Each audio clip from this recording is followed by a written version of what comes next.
Cool. Okay, so Good. now things should be working. Cool. Yeah. So, yeah, I was just saying I was thought I'd give you a call to kind of tell you about my progress and see what you think. Ask a couple questions. All right. This Yeah. is your second call, right? Yeah. Yeah. It's the second call. We met. Yeah. This time last week. So yeah, about 7 days ago. True friend. And yeah, I've been trying to do what you said. Breathe in deeply, focus on my breath, and when I notice my mind wandering off, just never mind, try again, and trying to refocus on my breath. Beating myself up over it, and yeah, I found it very, surprisingly, very tough. Just because I like the moments where I was where I noticed my mind wandering off, I'd start like thinking about my mind wandering off and like what I'd, or even when there'd be like times where I'd notice like I'd been focused on my breath.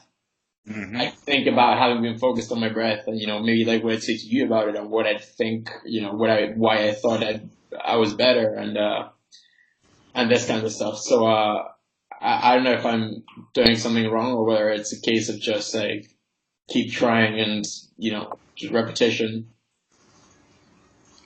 Okay, so let me see what we can do with that. First off, you were right.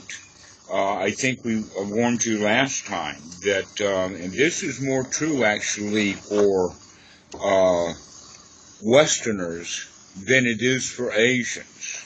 There's different possibilities for that, but one of the possibilities is that the Asian teachers tell the Asian student to never mind, start again, because we know that this is hard, and that the students believe that, and they just never mind, start again. They follow the directions. Westerners don't do that.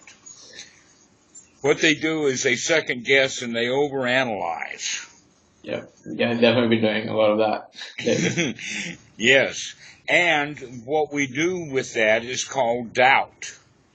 This is the hindrance of doubt, is overanalyzing. And the time that is most likely to occur is when, in fact, you do remember to watch the breath. But instead of then watching the breath, in other words, it's a two-step punch. One is that you remember to watch the breath, and then the second thing is to actually watch the breath. Most students go for number one. They recognize that they're not watching the breath, and then instead of taking step two, what they'll do is they'll take an episode of self-doubt and self-loathing and beat themselves up and tell themselves how bad they are, and then they start questioning whether this practice is reasonable or not, and all kinds of things. And really what it's all about is that this takes effort. The what, sir? It takes effort. Okay. This is one's right effort Uh-huh. of coming out of the hindrances and into, let us say, a more focused mind state. It takes effort because you've never done it before. Yeah. As an exercise. Now, you had to do it when you were in school, but they weren't talking about exactly what you were doing. They just said to focus on, for instance, learning the alphabet and learning to read. Mm-hmm. Well, most students learn the alphabet to a song, and so it's just a game for them. They don't recognize that they've actually got to focus a little bit in order to learn a song. Mm-hmm. Okay, so now what we're doing is that we're, instead of focusing on something difficult like learning to read or all kinds of things like that in school, we're actually only focusing on something that's very, very simple. Only the breath. Mm-hmm. That's in fact the last thing that happens when you're sitting still on a cushion in a meditation hall, and all of the stuff that people have images like that. They have that idea. And that basically that practice is really good for this one thing of remembering to watch the breath and then start to watch the breath. Yeah. By doing those two things, we are actually successful. If we only do the first one and then get lost in the doubt, then we are a failure, and because we don't go back to the breath, we go back to self-torment. And I've seen students do that. I've even had one student go so far as to, let us say, have a number of conversations with him about how to practice. And eventually he came back to the point that, well, I don't want to do that. I like to watch the mind as it wanders. I kind of like that.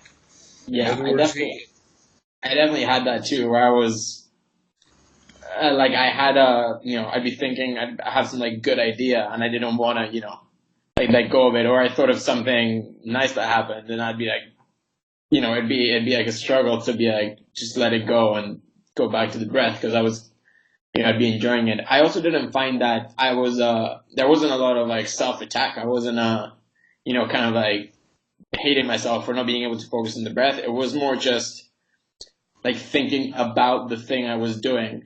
And then, it's like, oh, okay, it seems like that breath was good. And then I was like, oh, damn, like, I just thought about the fact the breath was good. Let's go back. Like, but why did like, now I'm thinking about thinking. And that's interesting, because it's like, it was very much like, yeah, I mean, I guess that's, I don't know. Well, guess what? We're going to be doing a lot about thinking about thinking. Yeah. We're going to be doing a lot of that. We're going to do a lot of research into what thinking is, in fact. Okay, interesting. Because thinking is something that we do, and we don't do it very well. Yeah. Normally we don't do it very well because our thinking winds up in bad feelings often. Yeah. That, I also found that, though, even though, like, during the practice I didn't, I wasn't successful, you can say that, I did find that just going about my life, I did kind of, feel more meditative, if that makes sense. Like, I would catch myself just thinking about stuff, like worrying about stuff that is so far into the future that, I'm not even sure it is going to happen. And I kind of catch myself, and I was like, okay, it's pointless. It's just, I've gone wild. Let's, come back. Mm-hmm. And, I did notice, like, more like bigger things like that, like stopping myself from worrying a lot about something. But, yeah, like I say, like, during the practice itself, I guess, like, the crack I'm opening is very, very tiny at this moment. Mm-hmm. That's like, yes. It's worthwhile mentioning that Jesus had the statement that you shall know the truth, and the truth shall set you free. Have you ever heard of that? Yeah. I don't know the context, but it definitely rings a bell.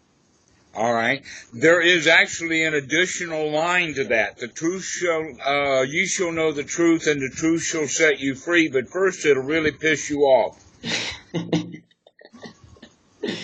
I'm sure who said that in. Well, actually, it was attributed to Gloria Steinem, who was I think a New York Times editor and became a women's libber back in the 1960s. But she said, no, it's ancient.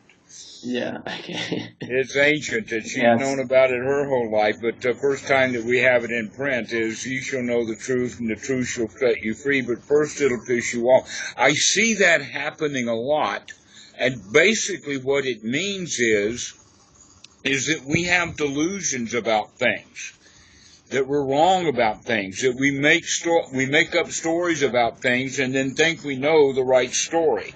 And so when we run across the actual right story, we don't like it too much because we've already got an investment in the wrong story.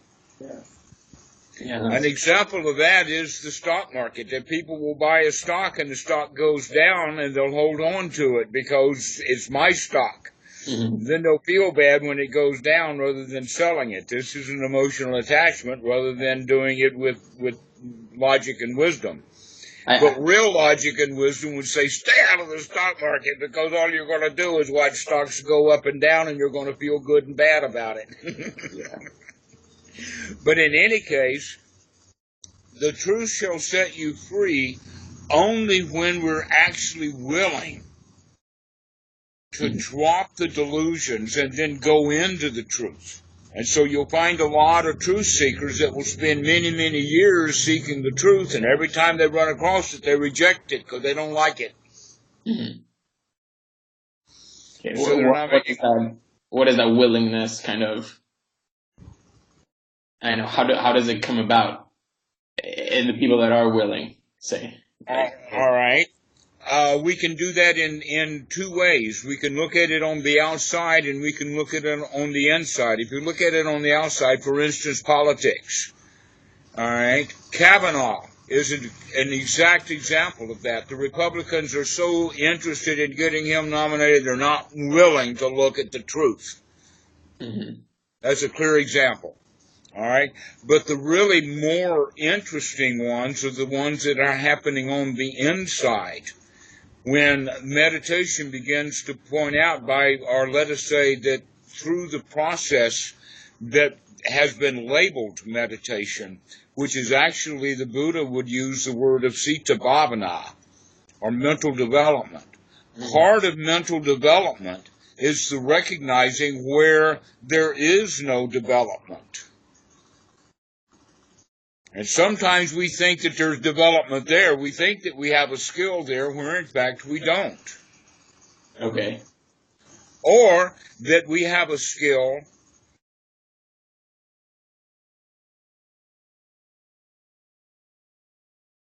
but we can't do that skill. Okay. All right, an example of that would be taking the number 300 and subtract 3 from it each time and go downwards. Can you do that? Yeah, I think so.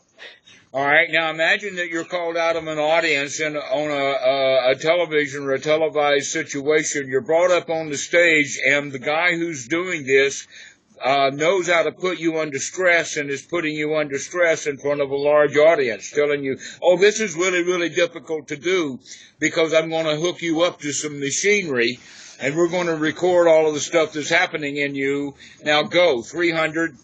Yeah. Okay, and you can see that what happens is we begin to lose it.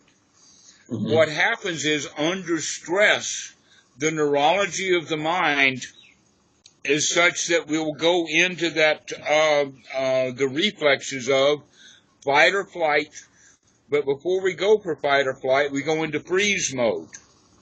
That freeze mode almost always robs us of breath because one of the things we freeze is breathing. And so when we're under stress, we don't breathe right. This is an old adaptation 100,000 years ago that kept humans alive. It's extremely inappropriate in modern society. Mm-hmm. Okay. When we're under stress, we ought to be fully functioning. Okay. And instead, when we're under stress, we don't function very well. Okay. And we don't like to know that. That's the truth that we don't like to know. We think that we can do things even under stress. The reality is that when we're under stress, we can't perform. All right. Now, here's an interesting thing, just on the side note, and that is that Thanissaro Bhikkhu, one of the most important and famous translators, will almost exclusively translate dukkha as stress. Okay. All right, that's why I chose that word stress, putting people under stress, because in fact here's the point. No one can put you under stress. Only you can do that.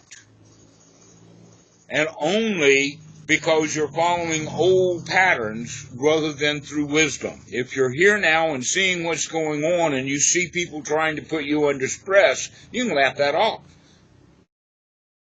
Yeah. So what is the kind of takeaway for meditation, say, like to try to be less under stress, to kind of realize that you're getting stressed and kind of seeing that for what it is. What would be the takeaway? All right. Well, now one of the ways that we put ourselves under stress is by not liking things. So if you recognize that the mind has wandered away from the breath, that's the opportunity that people use to put themselves under stress. And so that makes the meditation even more difficult. That's why they don't like it so much. Okay. But the trick is to recognize, oh no, seeing that the mind has wandered away is a very successful thing to do. Because if we can see catch the mind wandering away into hindrances or into stress, then we can stop it. We can prevent it. We can bring it out of stress. We can bring it out of the hindrances and bring it into the here now so that we can process things more correctly. So this is an important point about when the mind wanders away.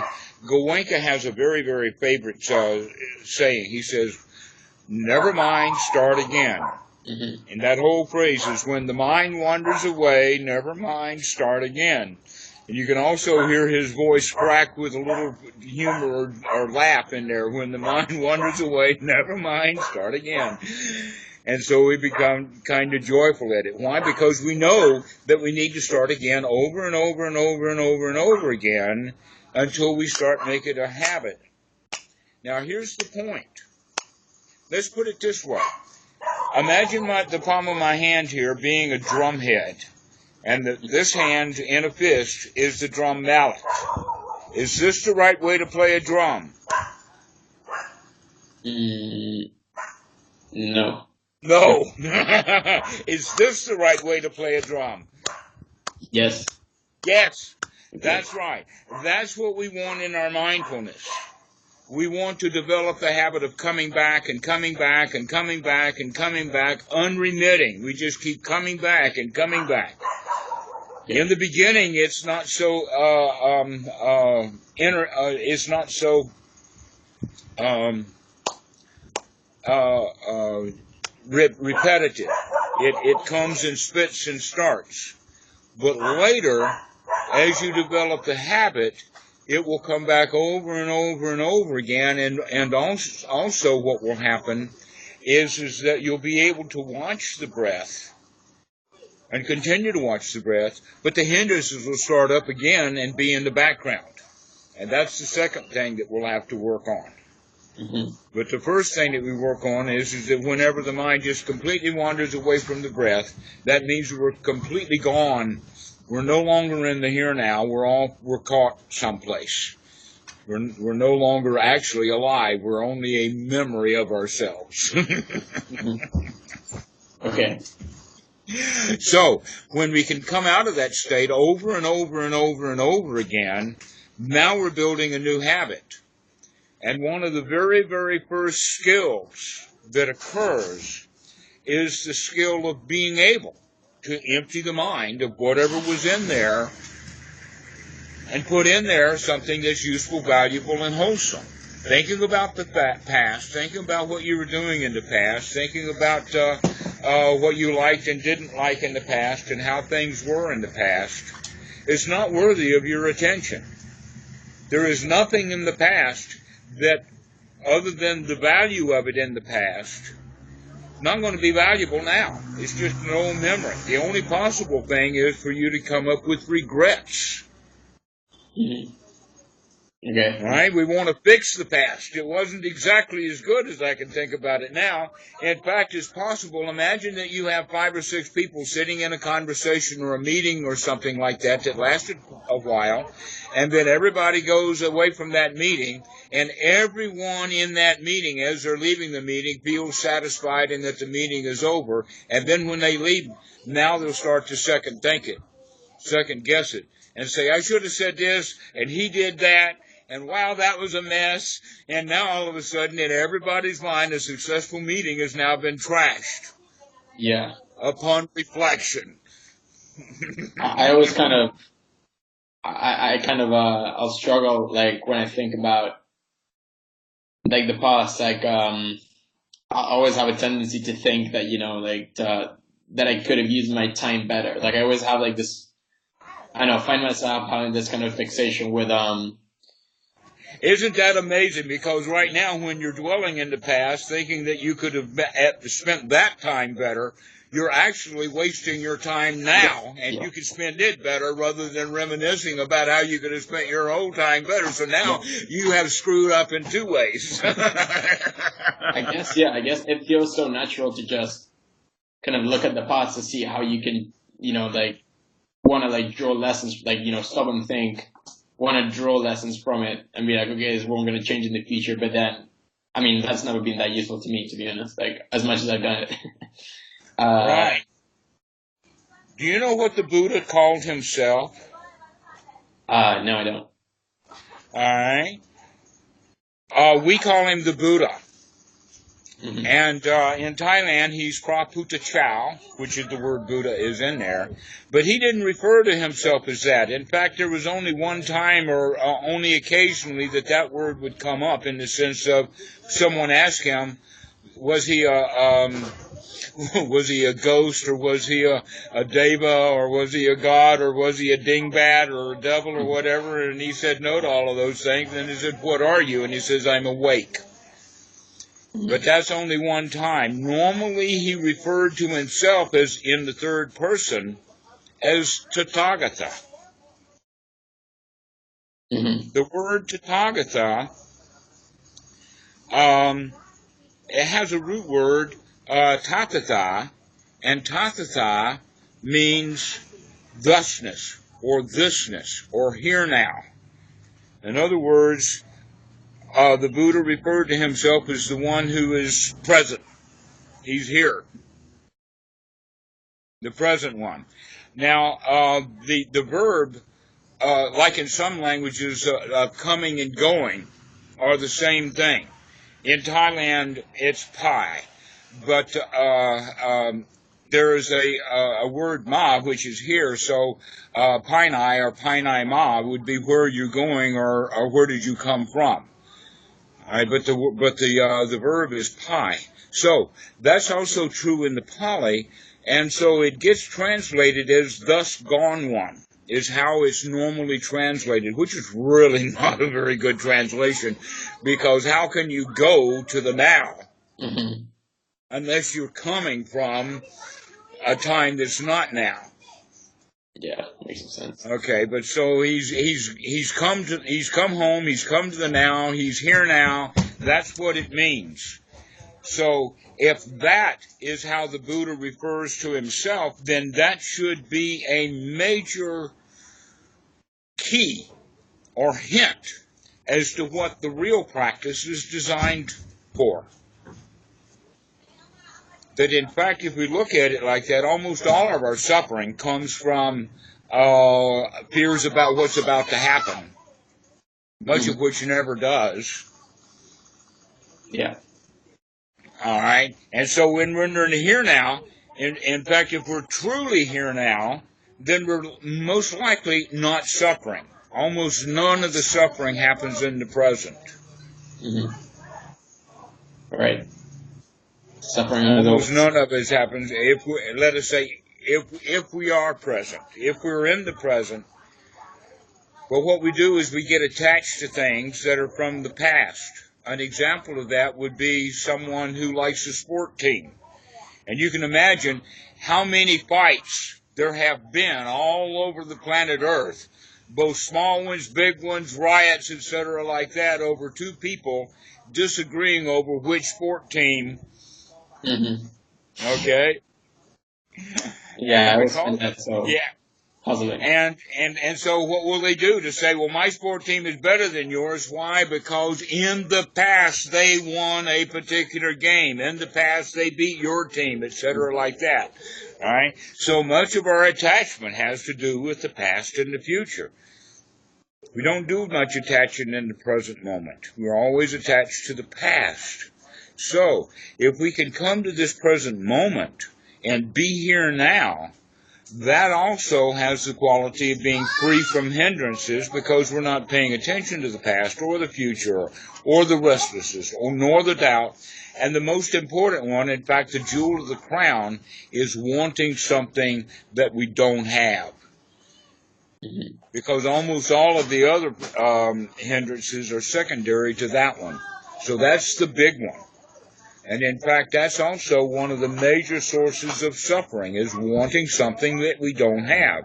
So if you want to be enlightened, that's suffering. If you stop wanting to be enlightened and just take a deep breath, then you are enlightened. At least lighter than you were when you wanted to be something that you were not. Okay. And that's what makes it a catch-22, that makes it difficult for people to understand what the actual process is, because you're not attaining anything directly. That if there is anything to be gained, it's the skill of remembering. And then we recognize that, a lot of skills actually need to be developed. So one of the things that I can show you now is that happiness is a skill to be developed. Okay. In what way? Do you believe that? I mean, if I'd had to wrap my head around it, I'd say it's something along the lines of like developing the habit of focusing on the positives. Well, I say positives rather than the negatives, but then that's kind of dual, like, right? Like that's kind of separating the world into good and bad. So I guess it's probably not that. But that's getting started. I would say a little bit later on, we would take great joy in not making distinctions that don't need to be made. Okay, that's a source of joy right there, is to not make distinctions that don't need to be made. Okay. What do I mean by that? Judgments. This is good, this is bad. I like this, I don't like that. I'm confused about that other thing. All right, so actually it has a lot to do with feelings. So, today what I would like to do is to walk you through Anapanasati to give you the depth of the scope of what needs to be done. And that also the Anapanasati Sutta is quite remarkable in the way that it's set up. It's set up because the Buddha kind of announces that something big is going to happen on a particular full moon next month. And because of that, hundreds, if not thousands of people showed up, and that they grouped themselves sort of in the grouping of the teachers. So Sariputta brought 40 or 50, and Mahamagla, and Mahakasapa, and all of the big famous monks were there, as well as their own students. And in that big crowd, the Buddha talked about that there are jhana dudes. There are those who practice metta. He also recognized that there are those who, they call it the 8, but it's basically 4, and I'll talk about it to you in great detail, about the stages of enlightenment, and that the 4 stages are divided into fruit, or let us say path and fruit. In other words, you start on the path, and when you get to a certain point, you begin to get the fruit of that aspect of the path. So, all of the nobles are mentioned in that way. And then the Buddha talks about Anapanasati in the sense that Anapanasati brings great fruit. Mindfulness of breathing brings great fruit. And then he says we practice Anapanasati for the 4 foundations of mindfulness, the Satipatthana. The word patthana actually means footing or foundation. So, we practice we practice the 4 foundations of mindfulness for the fulfillment of the 7 factors of enlightenment. The 7 factors of enlightenment, in fact, I'll go into that just a little bit. The first factor of enlightenment is sati, but it's a particular kind of sati. It's unremitting sati. When sati becomes unremitting, when you keep coming back and keep coming back and keep coming back and keep coming back, even if it's a minute or so later, but you keep coming back and you've got a rhythm going, so that you spend a lot of your time in the here now, that unremitting mindfulness becomes an enlightenment factor. The second one is unremitting investigation. Well, the unremitting investigation means to investigate the here now, to look at what's going on right now. Okay. All right. I had a conversation one time with Bhikkhu Buddhadasa about practice, and I mentioned that about the idea of when at first you don't succeed, try again. And he looked and he smiled and he chuckled and said, "Oh no, when at first you don't succeed, look at what you're doing." Okay. Investigate what's going on. How if you keep that... trying and trying and trying again, that's doing the same wrong thing over and over again, expecting different results, and that's actually a definition of insanity, I have heard. Yeah. And What is this? What does this investigation look like? Like what does it entail? What are we going to do? We're going to investigate in the beginning the 4 foundations of mindfulness. Okay? And then we do Anapanasati for the 4 foundations of mindfulness. We do the 4 foundations of mindfulness for the fulfillment of the Sambhojana, the 7 factors of enlightenment. And we practice the 7 factors of enlightenment, by the way, is another way of looking at the 4 Noble Truths. Because you're on the path. Okay, so the 7 factors of enlightenment is actually the 4 Noble Truths. And that then leads to knowledge and deliverance. So we use the word enlightenment, and I'm not against the word enlightenment, though it had a particular usage at one time, the Age of Enlightenment, which had more to do with guillotines and French revolutions and, and powdered wigs and dress codes and science.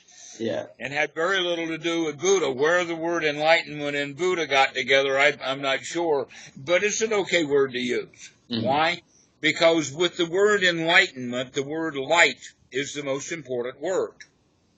And light has 2 qualities. One is that we can see when there is light. So enlightenment means to be able to see things. That's the wisdom part. And then the second one is the light in the sense of lightweight, no longer heavy.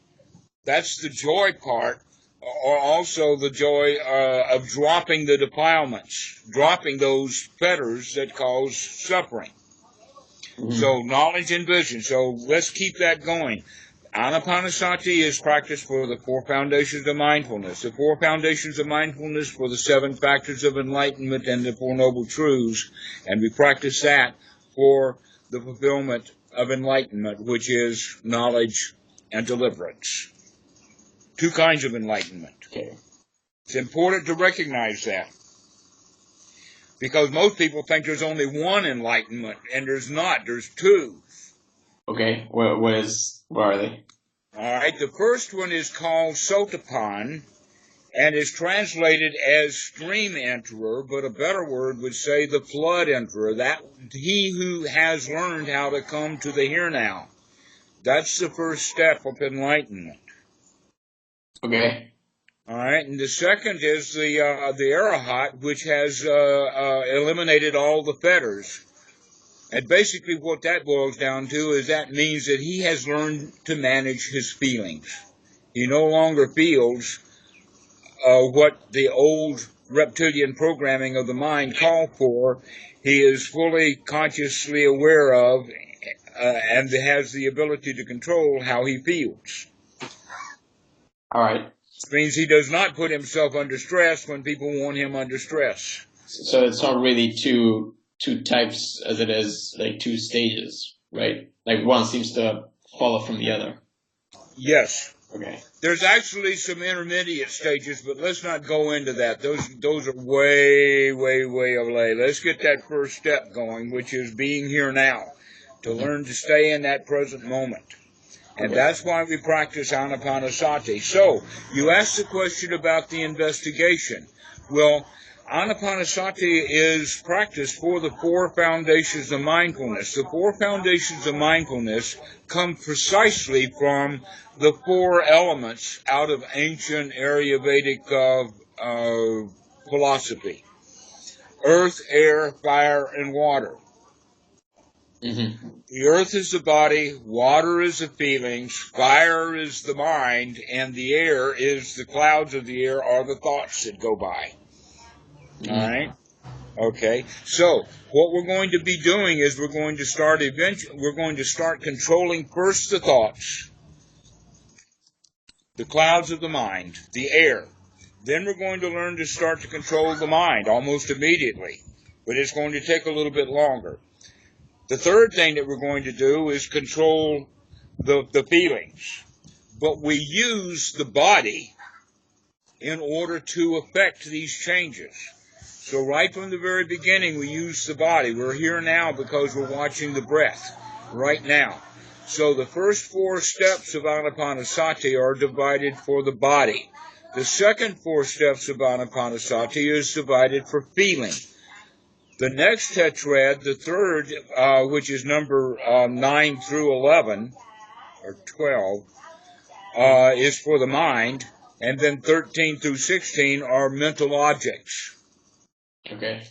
So Anapanasati actually has 16 by 16, which are 16 steps, which is a 4 by 4. Okay. All right? It's going to get a little bit complicated, and so that means we got to get a good foundation.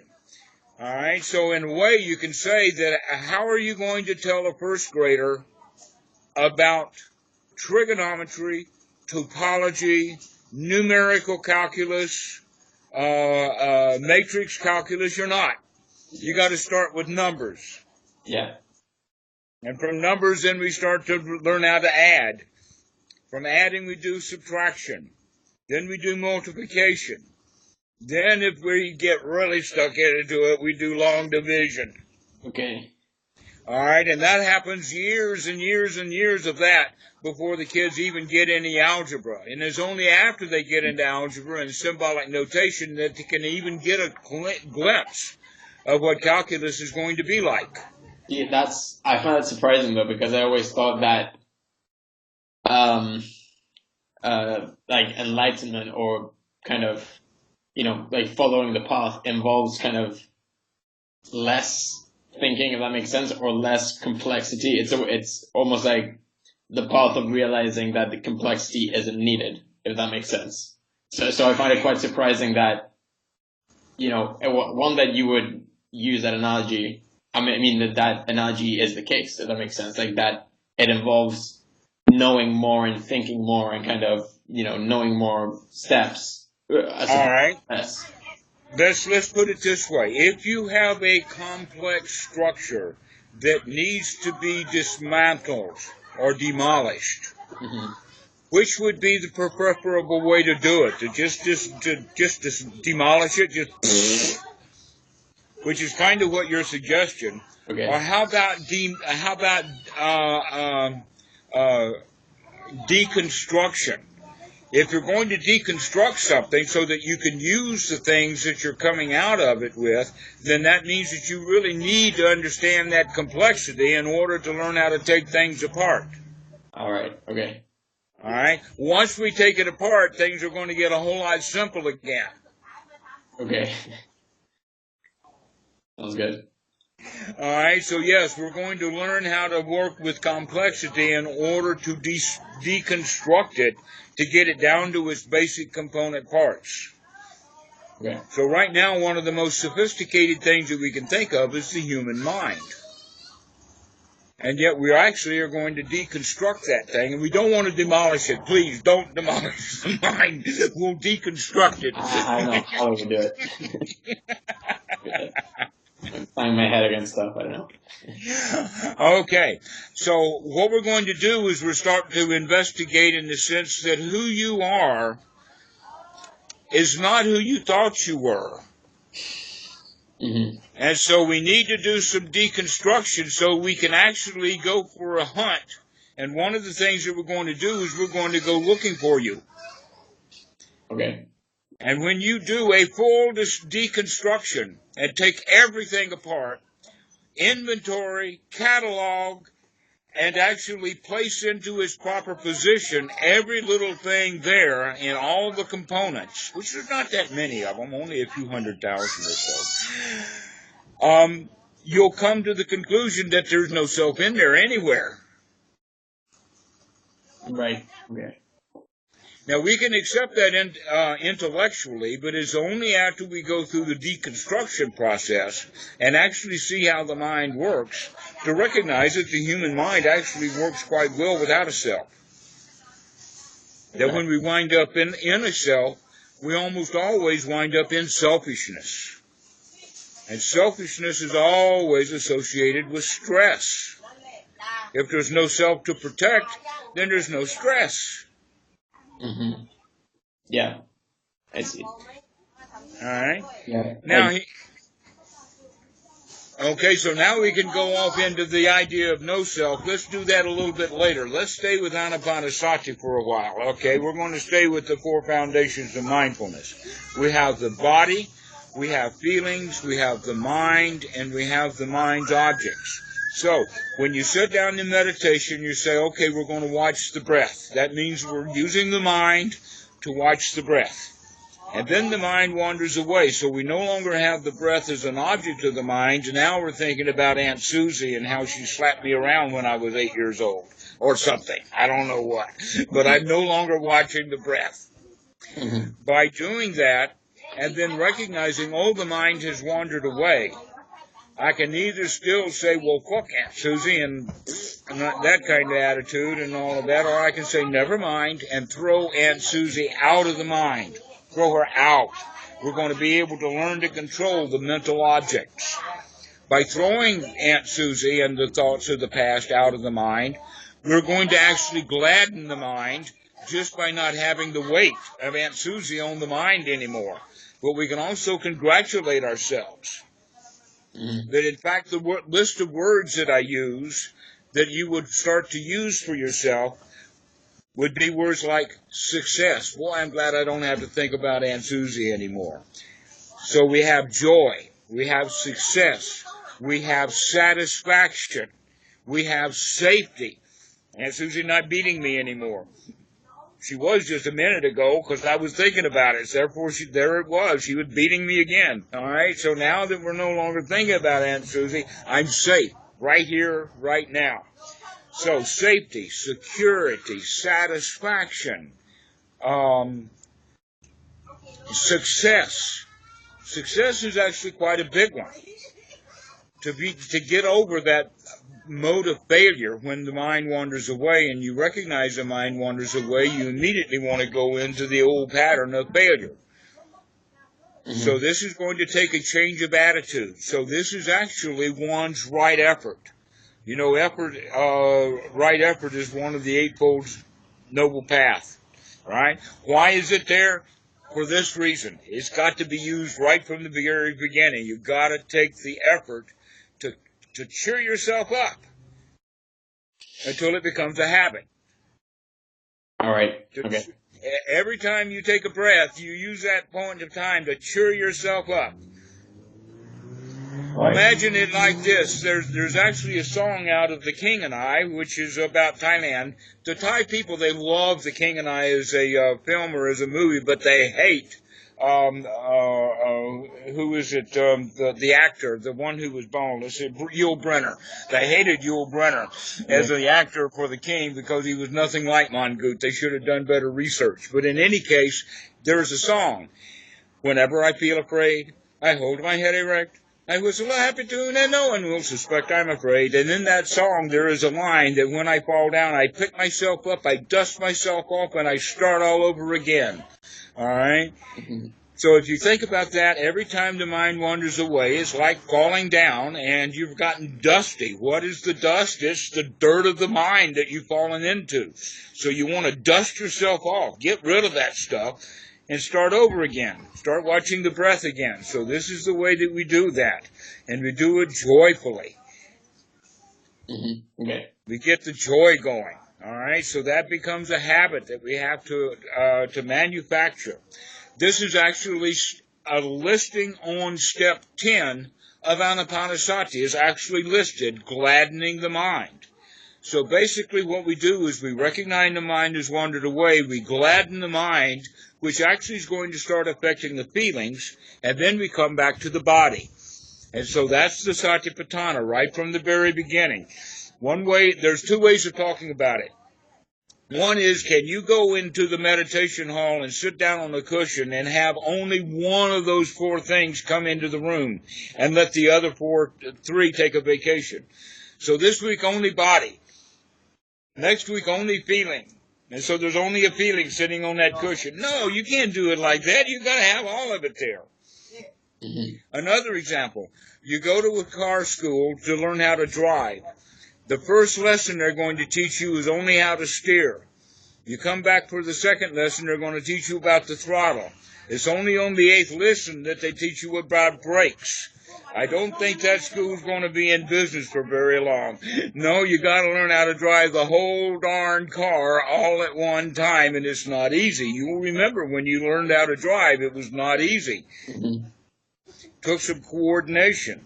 All right, and so that will answer a lot of the questions about things that students have. Well, what do I do first, or what should I do, or how do I practice? The answer to that is one by one as they occur. So when you recognize the mind has wandered away, you gladden the mind, you come back to the body, and you start again. Mm-hmm. So you always use that gladdening part. And then when you start again, eventually we'll get into investigation. Right now we're only working about getting unremitting is the word. Unremitting mindfulness. Keep coming back and coming back and coming back over and over and over again. And as you do that, you'll begin to see things. And we'll talk about how to investigate the mind later on. Okay. But right now, we want to start working on how the body feels. So pay attention to the body. Pay attention to the touch of the cloth of the shirt. If you can, take your shirt off and meditate just with the skin contacting the air. When you're breathing rhythmically, put your attention on the chest area and start watching with the concept or the idea that this is relaxing. This feels good. I really like doing this exercise. Start convincing yourself like that. Mm-hmm. Okay? All right? Okay. Now, this is the way to practice. A lot of people don't know that, but it's actually right there in the suttas. Yeah, sounds, I don't know. I don't want to say counterintuitive, but it's almost like you have to kind of, I don't know, persuade yourself, like think your way into joyfulness so you don't have to think as much. Kind of, I'm trying to like wrap my head around it. I'll give it a go for sure. Yes, exactly. Well, I know that you can do it because you've been smiling the whole time that I've been talking. Oh, great. Okay. I have students who, when I tell them about this, they look at me. Yeah. Yeah. No joy from Mudville today. Right. I had a question like more specific, just about so how long would you recommend like meditating for, or like doing this practice of like focusing on the breath? And like, is there like a specific time you would recommend doing it, or like doing it at the same time every day or something like this? I would say do it as long as it feels comfortable, and the intention is to draw that out so that as you practice week by week, you can spend more and more time. But the important part is that it's joyful. Several things will happen. One of the things that happen is that even for good students, if they start putting in a lot of time in it, after about 30 minutes, the mind gets really tired. And it takes really a lot of extra effort because it just wants to go off into a dreamy state. Okay? So longer than 30 minutes is not recommended for brand new students because the mind gets tired. But it actually gets tired for everybody. There will come a point in time later when you'll recognize, oh, the mind is getting tired now. That's one of the things that we have to start looking for. That's one of those things. Remember, the truth shall set you free, but first it'll tick you off to recognize that actually the mind goes through various states. We kind of think that we're steady state, that this is me and I've been me and I'm either asleep or awake or whatever, but me is me. Oh no. Sometimes, in fact, study habits and getting ready for exams is a good example of that. Yeah. That the students are sleepy when it's time to take the exam because they spent all their time studying for it, and then they're not able to do the exam. So that's a clear example, and yet they think that, I'm going to stay up all night, I'm going to study, I'm going to learn all that stuff and take my exam tomorrow, I'll be good. And then they make a low grade, and they say, but I studied so hard. No, they're not taking into fact that the mind does not operate at that steady state, that it's up and down. Sometimes it's bright. Sometimes it's dull. Sometimes it's easy to bring the mind back to the breath and start again. Sometimes it feels like it takes a lot of effort. That's when you need to exert that effort, is when it feels hard to do. Yeah. So you wouldn't you wouldn't recommend setting a timer or anything like this. Well, if you do set a timer, beware that the times that you put in is not going to accumulate. Okay. All right, I know students who say, well, I put in already 10,000 hours of meditation. I can calculate it. And others, I've got my cell phone. It calculates it for me, you know. No, it has nothing to do with how much time you put in. This is not a seniority situation. This is how much remembrance can you put in. How many times do you remember to come back to the breath and come back to the breath and come back to the breath? So if you can do that and do it solidly, really good for 15 minutes. But if you do it 30 minutes, you do it well for 15, and then the next 15 minutes is trash, what good is that going to do?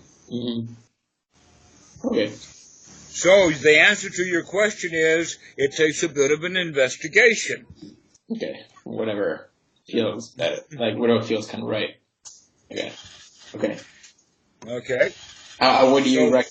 Like, does meditating like at the same time every day or something like this, would that make a difference, or? They say that consistency really, really helps. Okay. Especially helps to remember to do it. In other words, if you're very inconsistent of when you do it, then the next time I meditate may be 4 days from now because I don't have a regular pattern. Okay, yeah. But if I have a regular pattern, then I take with that regular pattern. It's more valuable like that. So we're using actually the habit patterns of the mind to our benefit by putting it into a pattern like that. Okay, I see. Okay.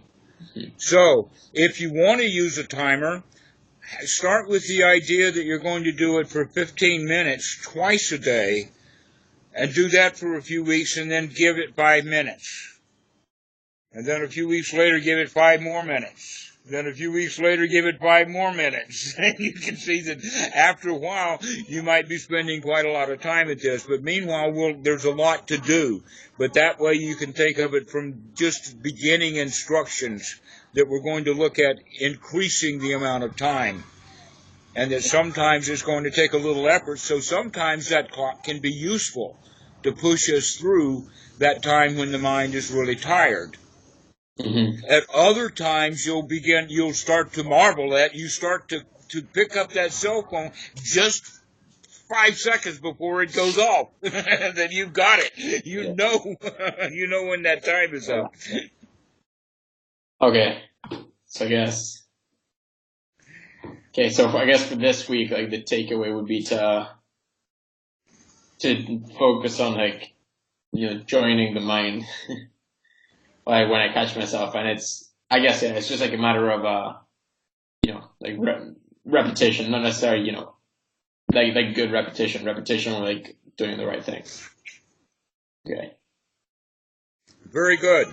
Okay. Well, you know what to do now, so let's leave this talk here. Yeah, and we've finished with the formal way of looking at Anapanasati. We'll start looking at other things in more detail. In fact, by looking at the 4 foundations of mindfulness, we begin to understand already how things are broken down. Later, we'll look at it in the sense of the aggregates, which still has the body and the feelings, but now we're looking at mind from a completely different aspect. We're looking at it as consciousness, perception, memory, that kind of stuff. In fact, those 3 things exactly. And then later, we'll divide it even deeper than that to begin to actually understand how ignorant feelings wind up in suffering. But we need to get this pattern down so that because if I give you this information just intellectually, but you don't practice it, then it's not going to do you any good. So we have to do this stuff one step at a time so that you can begin to get this unremitting mindfulness. Keep coming back and coming back and coming back and coming back. And then we'll start into the unremitting investigation because we've got a lot of stuff to look at. All right. An entire human being. Fair enough. Sounds good. Sounds exciting. All right. All right. Well, let's finish this now, and I'll talk to you in a few days, okay? Yes, sir. Okay, cool. See you next week. All righty. Bye-bye. Bye-bye. Have a good week.